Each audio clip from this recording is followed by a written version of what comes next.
Lo primero que hay que entender sobre la COVID-19 y la asistencia social es el término de protección social, así que veamos de qué se trata. La protección social es un conjunto de intervenciones cuyo objetivo es reducir el riesgo y la vulnerabilidad de tipo social y económica, así como aliviar la pobreza y privaciones extremas. Esto, según la Organización de las Naciones Unidas para la Alimentación y la Agricultura, es decir, FAO. Dentro de los 3 tipos de programas que incluye la protección social, se encuentran la asistencia social, la seguridad social y la protección laboral. La primera de ellas, definida como las transferencias públicas condicionales o incondicionales, en efectivo o en especie, o programas de obras públicas. Ahora bien, durante la pandemia de la COVID-19 se han visto afectados 3 grupos particulares de la sociedad, según Blofeld, Lustig y Trasper.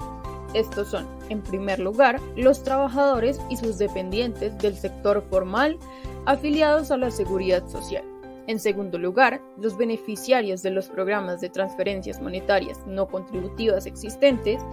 Y, en tercer lugar, los hogares cuyos miembros trabajan en el sector informal y no forman parte ni del sistema de protección social contributivo ni del no contributivo. Esto se encuentra en el texto La protección social durante la pandemia. Los casos de Argentina, Brasil, Colombia y México. Si bien Colombia contaba en su momento con programas de seguro de desempleo para el sector formal, estos no tenían un tamaño que respondiera por completo a los cambios ocasionados por la pandemia, por lo cual no todos los trabajadores del sector formal que fuesen despedidos tendrían la posibilidad de ser indemnizados, sin incluir evidentemente a los trabajadores del sector informal que en ninguno de los casos podían ser indemnizados. Dentro de las acciones tomadas por el país estuvo la creación de programas que beneficiaran a empresas formales, ello con el fin de que éstas no generaran desempleos masivos por la falta de recursos para mantenerlos en su organización. Sin embargo, para el caso en concreto, como ya se relató, se hará énfasis en los programas de asistencia social implementados por Colombia. Colombia ya contaba con diferentes programas de asistencia social, dentro de los cuales resaltan Familias en Acción, que transfiere 145.000 pesos a 2.6 millones de hogares, Jóvenes en Acción, que transfiere 356.000 pesos a 204.000 personas, y Colombia Mayor, que transfiere 160.000 pesos a 1.7 millones de personas, entre otros programas como programas de la Unidad Nacional para la Gestión del Riesgo de Desastres, programas del Instituto Colombiano de Bienestar Familiar o ICBF y recursos del Programa de Alimentación Escolar PAE. Sin embargo, estos programas no alcanzan a contemplar a la población en general ni aportan una ayuda significativa pese a que se ampliaron frente a todas las consecuencias que empezaba a dejar la pandemia en el país.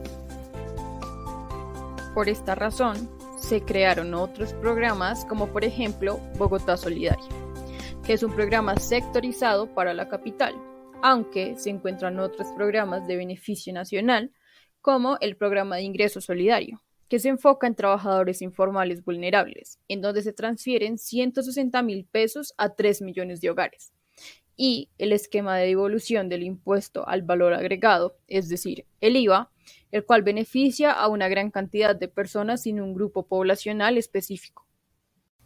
Hay que resaltar que todos estos programas, tanto los existentes como los creados en la pandemia y los efectos que estos generan a las poblaciones a las que se encuentran dirigidos, se pueden analizar de manera estadística de la siguiente manera.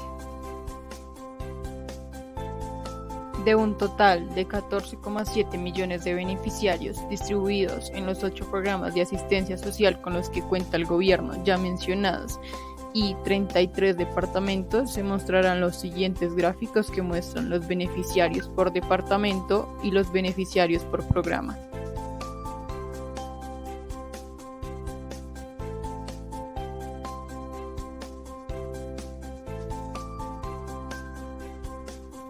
Respecto a los dos programas creados durante la pandemia, puede decirse que el programa de ingreso solidario, que es un apoyo económico para hogares en condiciones de pobreza y de vulnerabilidad económica, que tiene como fin contrarrestar los impactos causados por la pandemia en esta población y que en él trabajan conjuntamente actores gubernamentales y privados, corresponde al 16% de los 14.7 millones de beneficiarios.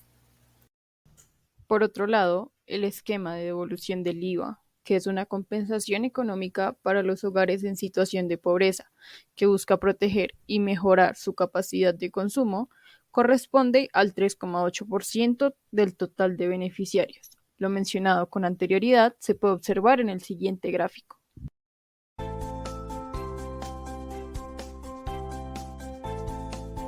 Pese a que los beneficiarios sean aproximadamente 14.7 millones de hogares, la meta propuesta es de aproximadamente 18.3 millones.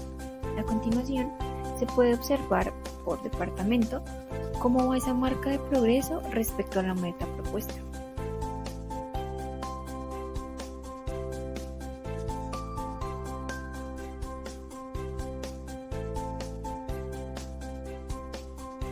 Si bien todos estos programas permiten un análisis estadístico, como ya lo vimos, también permite analizar a través de la probabilidad situaciones hipotéticas que puedan surgir como nuevos programas en respuesta a las consecuencias de la pandemia COVID-19.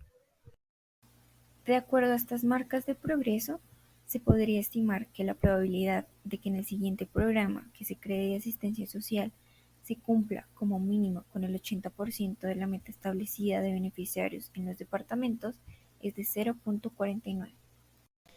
Veamos por qué la situación anterior nos arroja dicha probabilidad. 33 departamentos reflejan el 100% del país. 17 departamentos con menos del 80% reflejan un 51% aproximadamente.